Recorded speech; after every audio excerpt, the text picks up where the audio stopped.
The Young and the Restless spoilers. Thurdays full episodes June 20th, 2025. There was a storm coming, though not one born from wind or weather, but from the sheer force of personality and defiance. While the guests aboard the train twisted through the maze of Dumas's psychological games in the sun-drenched heart of southern France, and while Damien's secrets were being whispered into Victor's ear like a last curse from beyond the grave, one name had yet to echo through the grand halls of the estate. Phyllis Summers. On paper, she had missed the train. Her name had been called at departure, her suite left untouched, her absence noted with raised eyebrows and lowered voices. Dumas's assistants chalked it up to a scheduling conflict or a last-minute cancellation. But those who knew Phyllis really knew her, understood that silence was never her finale. If she missed the train, it meant she was preparing for something more theatrical. And she did not disappoint. Unbeknownst to the other guests, while they wandered through Dumas's engineered Eden, a helicopter had landed discreetly on the eastern edge of the estate under the cover of dusk. From it emerged Phyllis, heels tapping against the stone path like drumbeats announcing the arrival of a queen. She didn't need an invitation. She was the invitation. Draped in a shimmering crimson gown that clung to her like defiance incarnate, her red hair swept into a crown of calculated elegance, she walked with the poise of someone who had survived scandal after scandal and still found time to look perfect doing it. She wasn't late. She was deliberately delayed, arriving not with the crowd, but above it. Let them whisper. Let them wonder. That's exactly how she liked it. Inside the castle, staff scrambled. Carter had prepared for every contingency, every guest, every ambush, every twist. But even he flinched when the security feed flickered and revealed Phyllis gliding through the grand foyer like she owned it. She had bypassed every checkpoint, every protocol. No coded invitation. No biometric scan. Just sheer willpower and a smile that could start a war. Dumas, observing from one of his hidden surveillance rooms, narrowed his eyes. He didn't speak. Didn't move. But something in his expression changed. Annoyance? Curiosity? Intrigue? Perhaps all three. Phyllis didn't need to be announced. Her heels did that for her. When she entered the main salon, still empty as most guests remained lost in the maze, she took her time. She examined the paintings, the architecture, the subtle camera placements. She knew she was being watched, and she wanted to be watched. This was her element, drama wrapped in velvet, revenge laced with champagne. When the staff finally approached her, flustered and confused, she simply waved a hand. "Tell Dumas," she said, "the party has officially begun." Meanwhile, elsewhere on the grounds, Billy Abbott was already ahead of the game. Unlike most of the guests who had fallen into the traps of spectacle, Billy had used the distraction to begin implementing his plan. Exactly what his endgame was remained murky even to those who knew him best. Was he there to sabotage Dumas? To rescue someone? To extract information? Perhaps all of the above. Billy had always been a wild card, brilliant, erratic, dangerous when cornered. And now, with Sally as a possible ally or accomplice, he was more dangerous than ever. They had vanished early from the maze, voices echoing briefly before falling silent. In truth, Billy had discovered a hidden passage, one not meant for guests. A flaw in Dumas's overconfidence, a forgotten latch behind a mirrored wall. It led to the substructure beneath the estate, a place filled with old stone, damp air, and humming electronics. Here was the nerve center. The beating heart of Dumas's control system. Monitors, wires, servers blinking in the dark like eyes in a forest. Billy took photos. Downloaded files. What he found made his blood run cold, dossiers on every guest. Psychological profiles. Recorded therapy sessions. Financial vulnerabilities. Romantic secrets.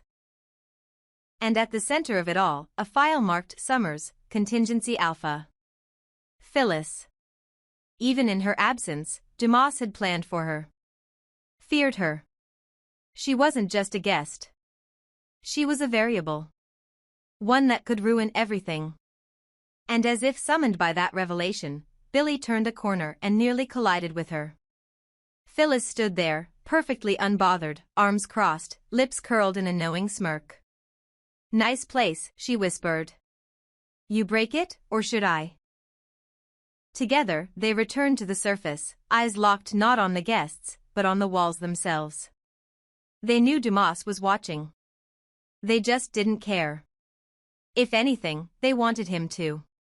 And high above them, in a hidden observatory lined with mirrors and wires, Dumas stared down at the screen with something between admiration and fury. This was not how it was supposed to unfold. Phyllis had rewritten the narrative in a single stride, and Billy was close to unraveling years of buried work. But Dumas was not afraid. He was angry. Because this wasn't chaos. This was theater. And now, with Damien's death, Victor's secret, Amy's vengeance, and Lily's vulnerability as leverage, he knew the climax was approaching. But Phyllis Summers had never needed a script. She was the plot twist. And her arrival wasn't just fashionably late. It was a declaration: no matter how grand the illusion, no matter how dark the maze, the Queen had arrived, and she wasn't going anywhere. Would you like me to continue with Phyllis and Billy working together to expose Dumas? Or perhaps have Dumas lure Lily to the castle, escalating the emotional warfare between him and Victor? Let me know what direction you want to take the next chapter. The castle in southern France, with its sweeping corridors of polished stone and hidden alcoves cloaked in shadows, no longer felt like a luxury destination. It had become a pressure cooker of resentment, secrets, and unspoken hostilities, and at the center of it all, the looming specter of a party that felt more like a trap. Victor Newman, ever the calculating patriarch, watched it all unfold with eyes sharpened by years of war, both in the boardroom and the bedroom. He stood near the terrace overlooking the maze, where earlier that day the guests had wandered in confusion. But now the maze had quieted, and so had the people inside the chateau. Quiet in that eerie way that suggests something larger is about to erupt. Inside, the atmosphere was far from tranquil. Though Sharon and Phyllis did their best to remain civil, sharing strained smiles and murmured pleasantries, there was no hiding the awkward tension that seemed to charge the air like static before a storm. Nicky Newman had no patience for this charade. Trapped in a luxurious fortress alongside not one but two of her son's most complicated past lovers, she felt her composure slowly unraveling. Sharon's attempts to make peace, to extend gratitude, to suggest that they were all family in one convoluted way or another, were met with little more than polite nods and tightly pursed lips. Nicky didn't believe in pretending, not anymore. Not when everything felt like it could shatter with the drop of a wine glass. As for Phyllis, she thrived in discomfort. She had walked into the castle hours earlier like she belonged there, upstaging the entire guest list, with that trademark smirk curling the corners of her lips as she watched others squirm. Nicky, however, was immune to the act. She didn't find Phyllis amusing, she found her exhausting. The sarcasm, the melodrama, the constant need to dominate the narrative. It was all so Phyllis. And in the growing quiet of anticipation, Nicky's nerves were stretched thinner than ever. Victor saw it. He always did. Nicky was unraveling, quietly, behind her elegance and diamond earrings. And so, for the first time in what felt like hours, he stepped away from the tactical calculus brewing in his mind, the data Damien had whispered to him, the suspicion growing that Dumas was not who he claimed to be, and turned his attention to his wife. He sat beside her, placed a hand gently on hers, and spoke with the kind of quiet confidence that had once made empires rise. No matter what Dumas thought he was orchestrating, no matter what games were being played within these halls, Victor had seen the truth. He had connected the dots. He knew who Dumas was. And that gave him a rare advantage. But it also made him dangerous. Because Victor was preparing a move of his own. A rescue mission. Not just for Nicky's peace of mind, or to protect the guests. but to bring down Dumas, and if necessary, end him. And to do that, he needed Nikki to stay strong. The war that was brewing in the shadows of the party required clarity, and Nikki was his anchor. She always had been. He whispered assurances to her, reminding her of the empire they had built, the battles they had won, and the strength she possessed. He told her they would survive this, just as they had survived everything else. It was not a speech. It was a promise. But even as Victor offered comfort, elsewhere in the castle, fire was being born, literally. Billy Abbott was a man who had rarely met a disaster he didn't help create, and tonight was no exception.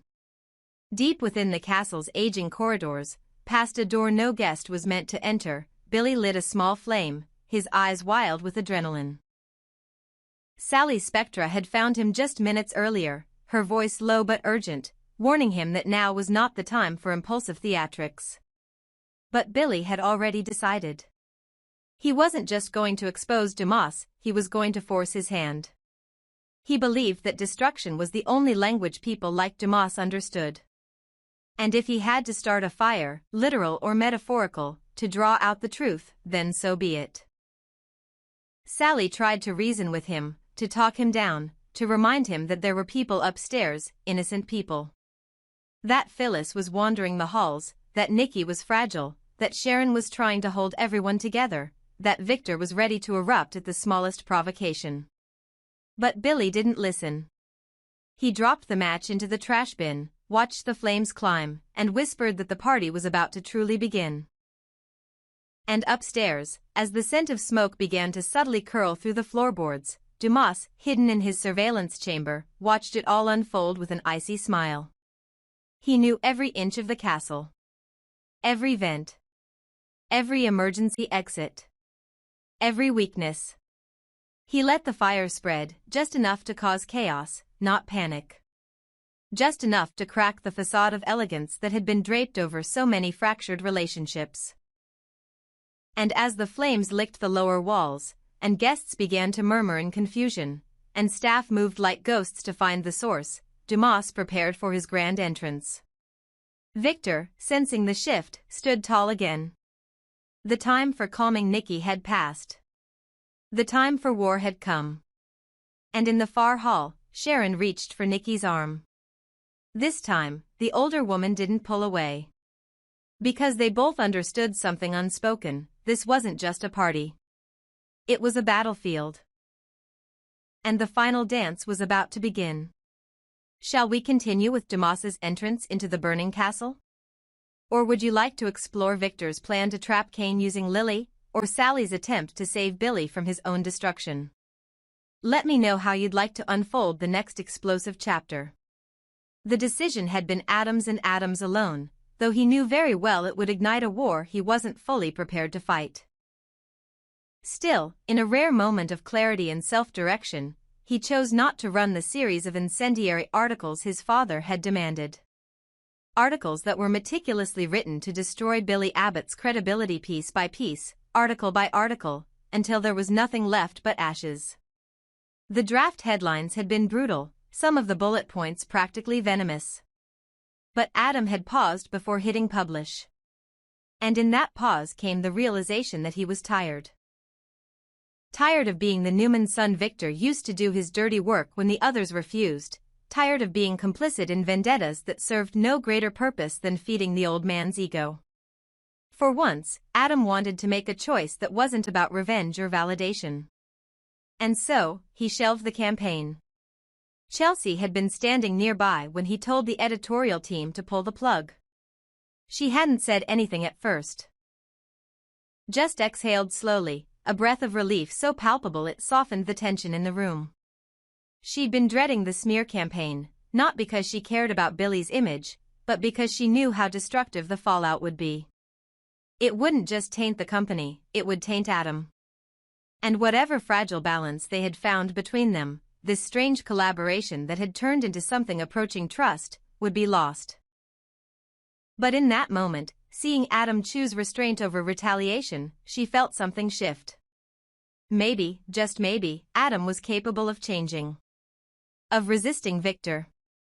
Billy, though unaware of the details, could sense the storm was no longer gathering above him, at least for now.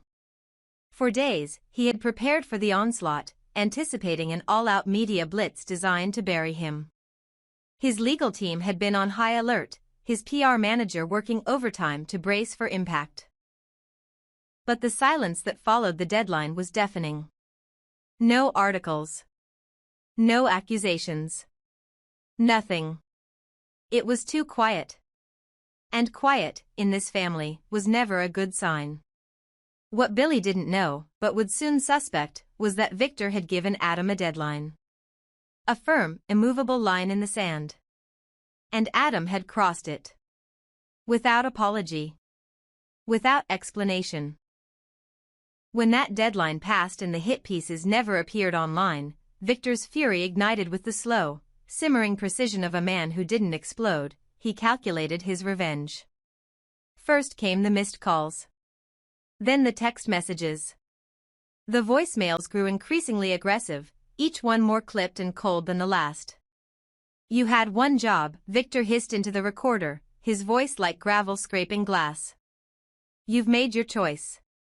But Adam ignored them all. He put his phone on silent, turned off notifications, and immersed himself in his joint project with Chelsea. On the surface, they were professional, reviewing proposals, refining strategy, preparing for a media rollout that had nothing to do with destruction and everything to do with vision. But beneath the surface, there was something more delicate, more unspoken. A shared understanding that they were, in this brief moment, standing together against a greater force. And for once, it wasn't chaos between them, it was calm. Yet the calm wouldn't last. Victor was not a man to be denied, and he didn't need to scream to destroy. Behind the scenes, he began to unravel Adam's stability one thread at a time. Access revoked. Approvals frozen. Budget restrictions tightened. There was no official memo. Just a slow suffocation, a tightening of the noose, reminding Adam that rebellion came with a price. Chelsea noticed first. Her login credentials no longer worked. Meetings she was supposed to attend were suddenly cancelled. Staff members stopped responding to her messages. At first, she thought it was a glitch. Then she realized it was a purge. And still, Adam resisted picking up the phone. Perhaps he thought that if he waited long enough, Victor would cool down. But Victor didn't cool down, he strategized. And as the week wore on, Adam began to understand just how far his father would go. The project they had been working on, one they believed could redefine the company's image, was now under threat. Not because of its quality, but because of who was attached to it. Rumors started circulating. That the project lacked executive backing. That there were concerns about leadership. That firings were imminent. Chelsea's anxiety grew. She had staked her creative energy, her professional pride, and a surprising amount of emotional vulnerability on this collaboration. She hadn't expected it to work, but it had. Until now. And the idea that it might all collapse, not because of their failures, but because of Victor's wrath, filled her with bitter resentment. She confronted Adam, asked him what the plan was, how they were going to survive this. But Adam didn't have an answer. Not yet. He only knew that he couldn't go back. Not this time. The worst part was knowing that they could be fired, not quietly, not diplomatically, but publicly and painfully. If Victor chose to pull the trigger, he wouldn't do it in silence. He would make an example of them both. And yet, there was something defiant in Chelsea's stance. She wasn't ready to give up. Not now. Not when she had finally seen a glimpse of the man Adam could be if he stopped living in his father's shadow. But time was running out. The whispers were growing louder. Executives were taking sides. And somewhere, probably already written but not yet published, was Victor's final move. His version of the truth, ready to be weaponized at a moment's notice. Because in the Newman world, nothing stayed buried. And every act of defiance was simply the prelude to war.